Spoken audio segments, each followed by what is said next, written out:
ಮುದಿ ಹನುಮಪ್ಪ ಇವ ಮುದಿ ಹನುಮಪ್ಪ. ಮುದಿ ಹನುಮಪ್ಪ ಅಂದ್ರೆ ದೇಹದ ಯಾವ ಭಾಗ ಮುದಿಯಾಗಿದ್ರು ಸರಿ ಮಾಡೋ ವೈದ್ಯ ಈತ. ಆಂಜನೇಯನ ಮುಂದ ಇಲ್ಲೊಂದು ಕಲ್ಲೈತಿ ನೋಡ್ರಿ, ಅದಕ್ಕ ಬಂದ ಮಂದಿ ಎಲ್ಲ ಮೈ ತಿಕ್ಕಿ ಹೋಗ್ತಾರ. ಹಿಂಗ್ಯಾಕ ಮಾಡ್ತಾರ ಅಂತ ಕೇಳಿದ್ರೆ ಈ ಕಲ್ಲಿನ ಪವಾಡ ಒಂದೊಂದಲ್ಲ. ಇಲ್ಲಿ ಮೈ ತಿಕ್ಕೊಂಡ್ರ ಮೈಯಾಗಿನ ಬ್ಯಾನಿ ಬಿಟ್ಟು ಹೋಗ್ತದ ಅನ್ನೋ ನಂಬಿಕೆ ಐತಿ. ಹೀಗಾಗಿ ಸುಮಾರು 400 ವರ್ಷದಿಂದ ಈ ರಿವಾಜು ನಡ್ಕೊಂಡು ಬಂದೈತಿ.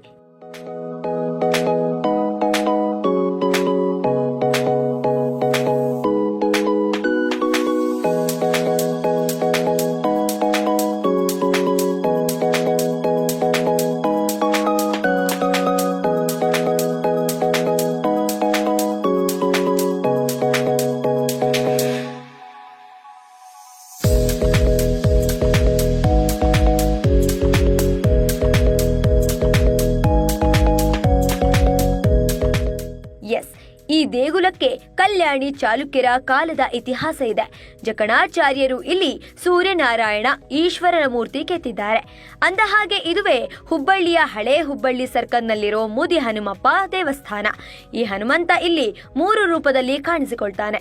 ಬೆಳಿಗ್ಗೆ ಬಾಲ ಹನುಮಂತನಾಗಿ, ಮಧ್ಯಾಹ್ನ ತರುಣಾವಸ್ಥೆಯಲ್ಲಿರುವ ಹನುಮಂತನಾಗಿ, ರಾತ್ರಿ ವಯಸ್ಸಾಗಿರುವ ಮುದಿ ಹನುಮಂತನಾಗಿ ಕಾಣಿಸಿಕೊಳ್ತಾನೆ.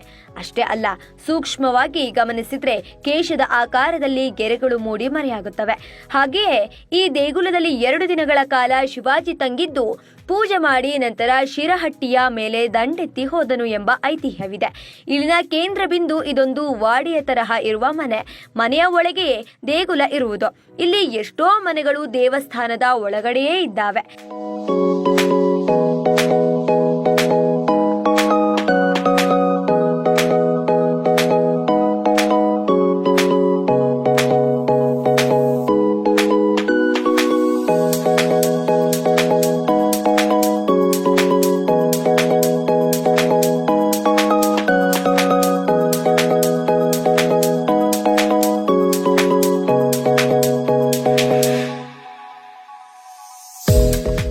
ಇನ್ನು ದೇಗುಲದ ರಚನಾ ರೀತಿ ಚೌಚೌಕಾರದ ರೀತಿಯ ತೊಟ್ಟಿ ಮನೆಯಂತಿದೆ.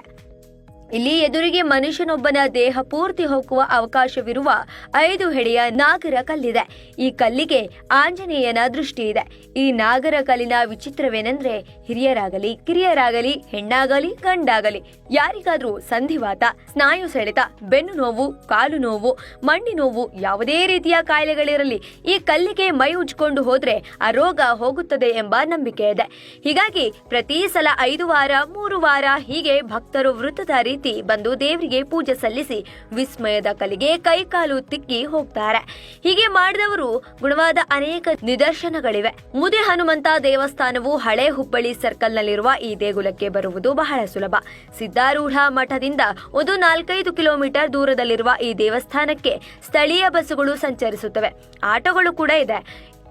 ಇಂಡಿ ಪಂಪ್ನಿಂದ ಹಳೆ ಹುಬ್ಬಳ್ಳಿ ಸರ್ಕಲ್ಗೆ ಹೋಗಿ ಅಲ್ಲಿಂದ 100-200 ಮೀಟರ್ ಮುಂದೆ ಹೋದ್ರೆ ದೇಗುಲ ಸಿಗುತ್ತೆ. ನೀವು ಬಂದು ಮುದಿ ಹನುಮಂತನ ದರ್ಶನ ಪಡೆದು ಕೃತಾರ್ಥರಾಗಿ.